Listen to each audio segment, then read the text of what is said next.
You're right there, YouTube. It is Krakoon again, bringing you another gameplay commentary, man. Y'all know how it is. We're going to be on the Annihilation DLC still this time round. We're going to be on driving.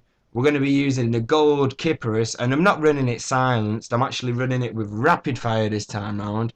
And it proceeds to work in my favour within this particular match, and I'm not 100% sure. This is really the two attachments that I really like to use. I don't like to use anything else. It's just pointless for me. My aim's good enough to have 20 bullets in the clip. With rapid fire, it puts them down like proper quick, so you don't even have a problem about that. Or if you want to go a bit stealthy, you just whack the silencer on it. I don't need extended mags. It's pointless. I don't need an optic. It's pointless. This is how I like to run it, yeah. And this is how it beasts for me. So, y'all know what I'm saying with that anyway. And I'm kind of getting off my point here anyway. But there's a particular reason why I chose this gameplay today, and I'm going to explain this reason to you all now, yeah? And let me essentially just explain the gameplay. I'm running on non-lethal kill streaks, and I'm going up against a semi-okay team, right? Pretty much what happens is, yeah, I proceed to absolutely rape these guys off, but I proceed as well to also take quite a few deaths. And this is kind of where my topic's going to come from today, yeah? What I'm going to say to you is, I'm going to give you like a little synthesis of it, or whatever you want to say like that, yeah?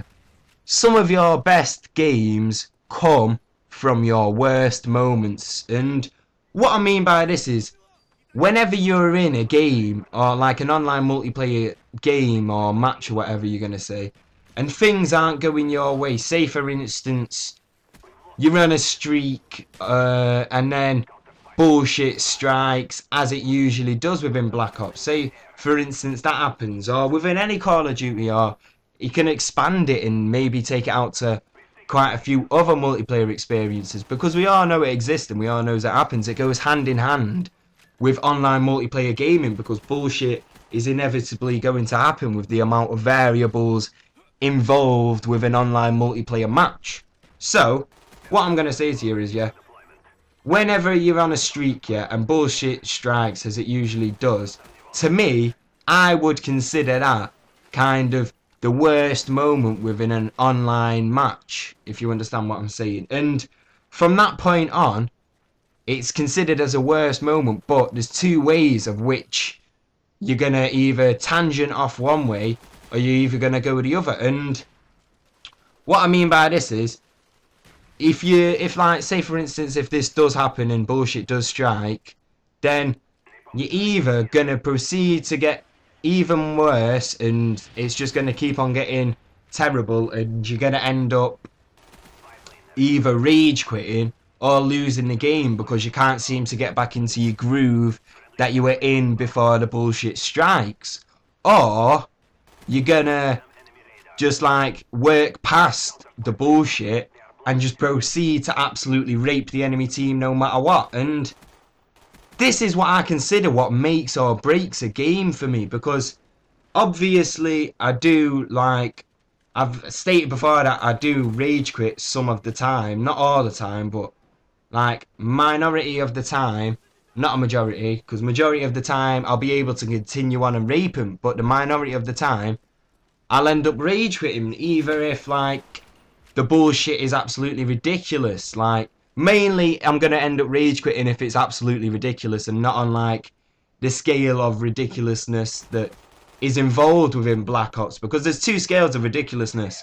I don't even know if ridiculousness is a word, but there's like the extreme fucked up, like what the fuck, how the fuck did that happen, like you get tomahawked to the toe from across the map, or you get cock blocked by some maggot player coming through the doorway, and then you get proceeded to get shot by some guy camping there. And pretty much there are enough examples, but rage usually entails if the bullshit is like on a ridiculous level. So as I said, yeah, majority of the time I'm going to be able to move past it and proceed to keep on raping him.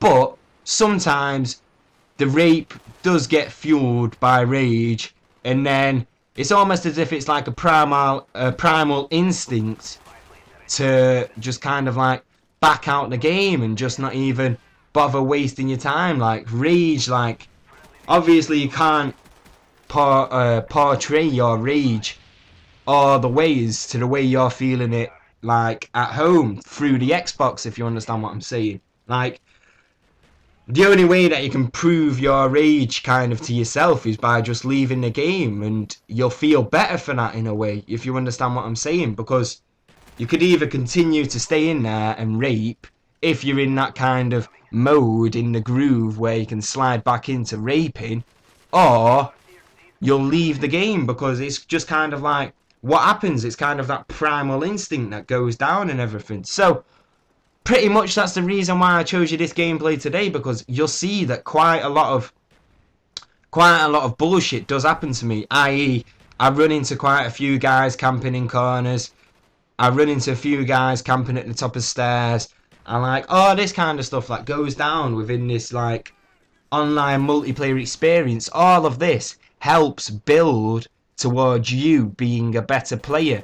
For instance, if I would have just given up straight away, I would have never got this gameplay. I would have just left the game, and you would have never seen this gameplay, and you would have never learned anything from it. But as I said, you've all got to take it hand in hand with like how ridiculous the bullshit is and how much the game actually hates you, because you've got to understand, yeah, that majority of the time, if you just don't like concentrate on the bullshit and you just get back to doing what you were doing before you got bullshitted out, i.e. I just got blown the fuck up by an RC car, which is a pretty big bullshit, which makes me get an extra death to make it to 9 deaths. So I mean, you've got to take it hand in hand with the online multiplayer experience. Bullshit happens, and I hope this kind of like influences you to maybe like be able to work past it and like maintain your thought process, because that's what happens. You think about the bullshit that has happened, and then you don't think about continuing on with the game. I know that's what I do anyway. But that was the end of the commentary. I go 30 to 9, and pardon me, peace.